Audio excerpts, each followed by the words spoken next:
Hey guys, this is Jacqueline and welcome to the First Hand Podcast.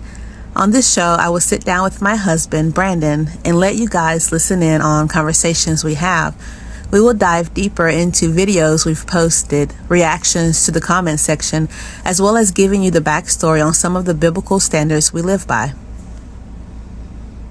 In today's episode, we're going to be talking about honoring his weaker wife.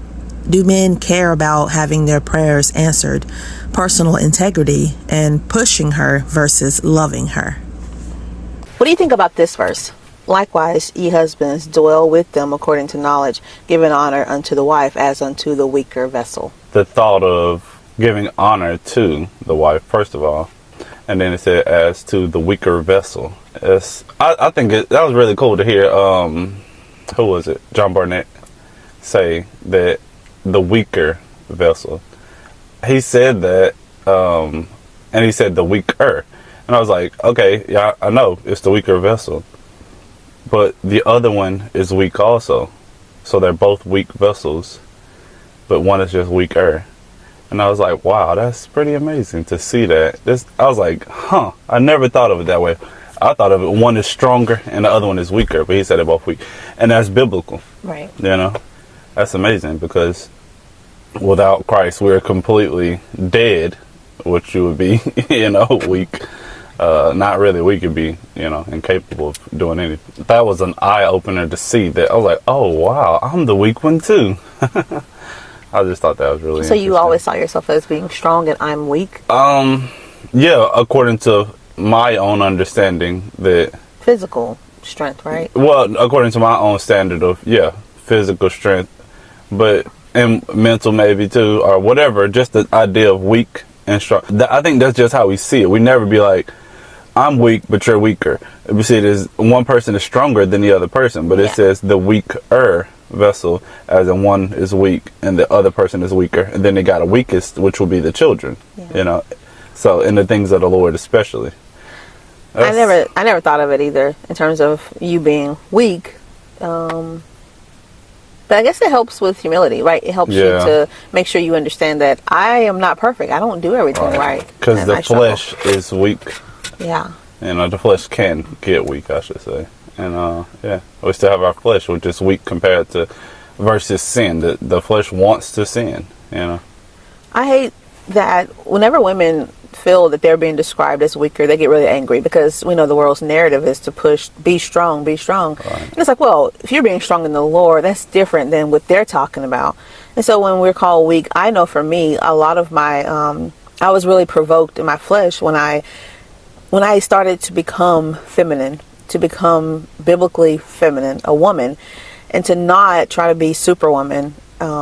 I felt kind of embarrassed. I felt like other women were going to be like, oh, she's weak and helpless. And I was kind of afraid to be sensitive and things like that. Right. But I started to lean more into it, understanding that I probably could push and do a lot more, but at what cost? I'm going to be completely worn down. But also, you were seeing it, like if we base it on what I just said a minute ago, you were seeing it as if you are physically weaker, then you're weak. Mm-hmm. Compared to someone who's physically stronger, even mentally, all this kind of stuff.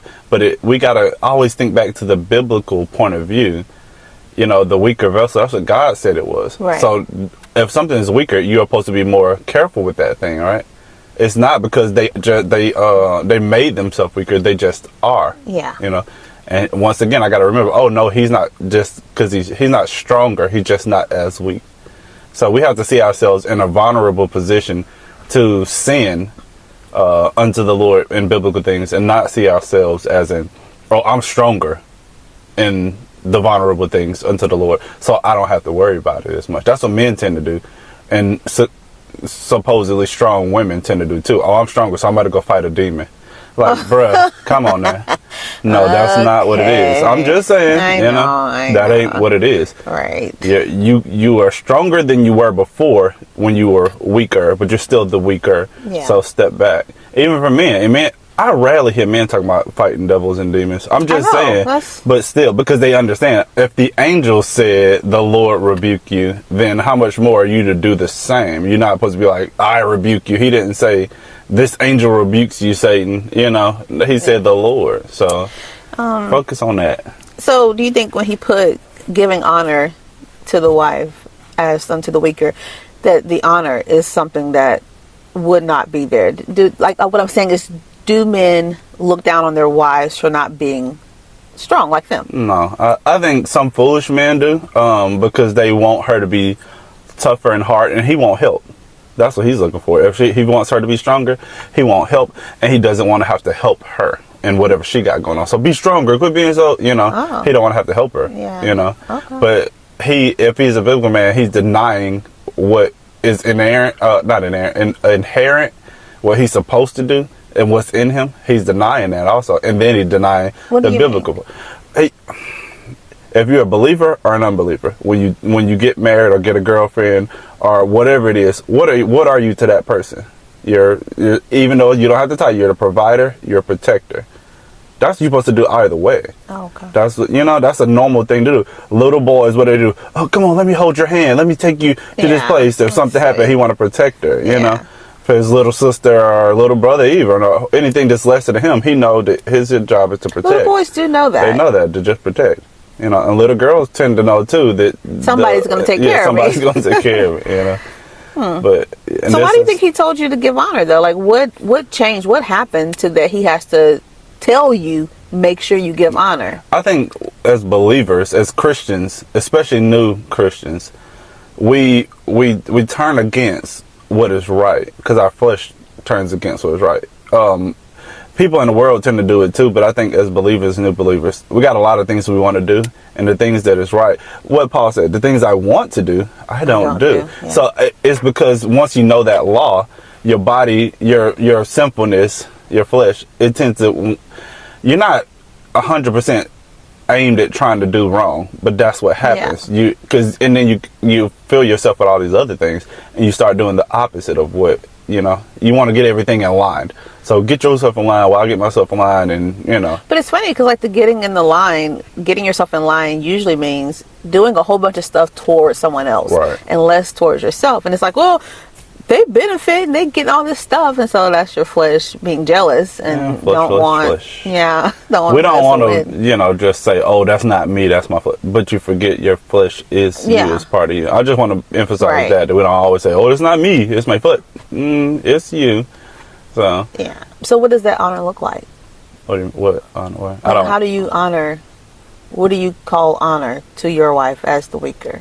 That's interesting. I like I always do, I go to with the biblical mindset. What does that mean? And I look at what the men of biblical things did. How do you honor her? But the first thing I do, not specifically just seeing what the men did, what does the Bible say? Love your wife, husbands, love your wives. So I think, okay, that would be the honor, giving her honor. It said he will praise her.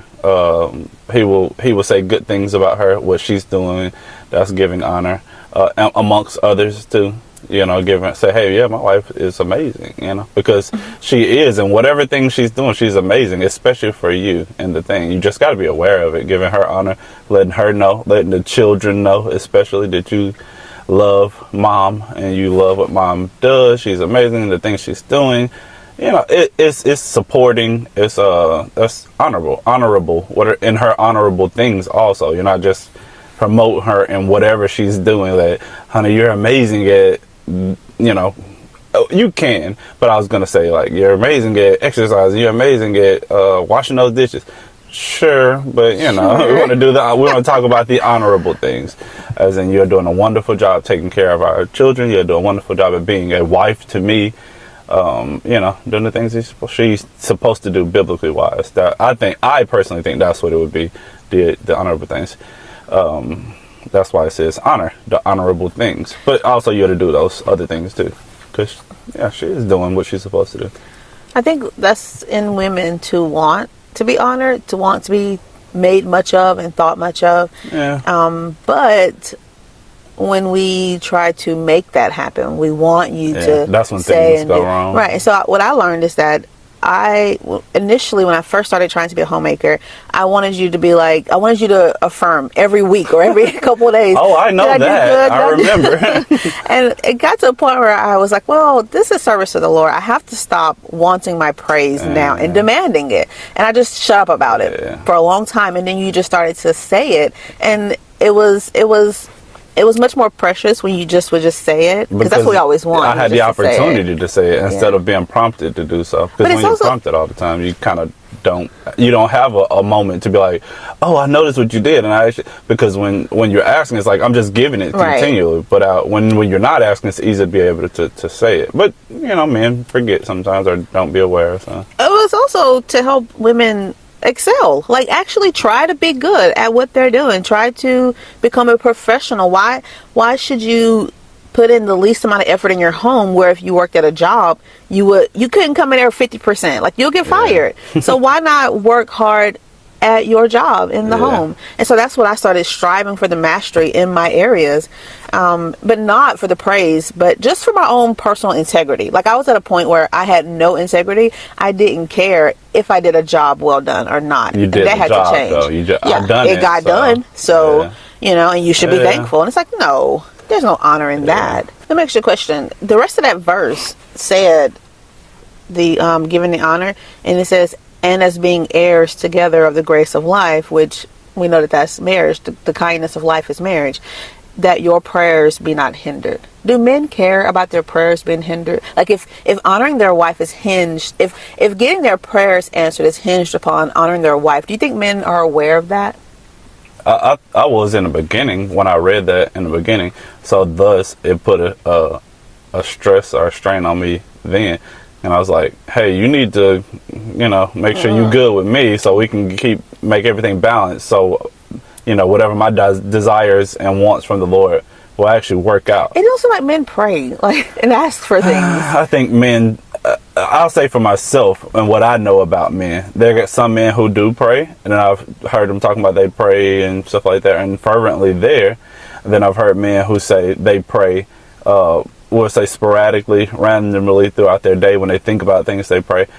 I think it's this or that, either or. But I say, for myself, I'm always having a mindset of thinking and praying unto the Lord in my mind. I don't know if it's better or right to do that, but what I know, when people prayed in the Bible, from what I can remember, when something happened, they thinking unto the Lord and they're praying unto the Lord out when they're doing whatever they're doing, not going and find a space to sit down to get comfortable, relax, and then, all right, I'm going to put all my time and effort on praying to the Lord.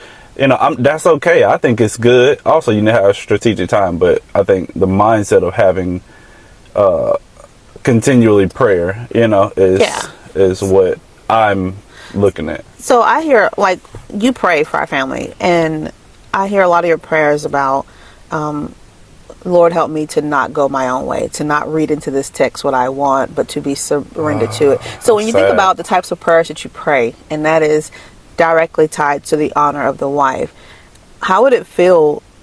Would it be crazy if that prayer wasn't answered because you didn't honor your wife? Right. So therefore you go astray when you read his word. Like, that's kind of how I think about things. So that's the second part of what I was saying about how you need to get yourself in line because my prayers are not being heard, or whatever. That's the second part, that then you become aware, because I think the biblical life, the Christian life, is progression and learning each step of the way, not getting all the 10 steps or the 250,000 steps it is off of this long progressed life. Is that you will learn each step of the way as you do things, and you see the Lord is not pleased with what you're doing because you're not doing it according to his word. So you learn these little steps, which is not a 10-step process, not what I'm saying, but you learn each step of the way that what you just did is not honorable and pleasing to the Lord. You're actually doing the opposite. You're trying to do a ritual, you're trying to find a routine, you're trying to do, you know what I mean? Which is, those things are okay, the routine of it, but you can't do like, I'm going to do this, and that, and it's going to be honorable to the Lord. What you do is you live your life, you see the errors that you're doing, the errors of your way, and those are the stepping stones. The failures are your stepping stones to get things right and aligned. And I mean, but I don't think I said what I was saying based on the first part. Question. I didn't actually answer it. So the first part is, hey, you need to... Were you zealous to have your prayers answered, which made you want to be more honorable? That taught me to... I'm zealous to get my prayers answered, but not to do what he said do. Because I'm like, hey, get yourself in line. So I'm zealous to get my prayers answered. But I'm not seeing that, yeah, you get them in line with the Lord based on, you know, love your wife and stuff like that. Make sure you're doing... And I'm thinking that's loving my wife, making sure you're doing what you're supposed to do. But no, loving your wife is loving your wife unto the Lord.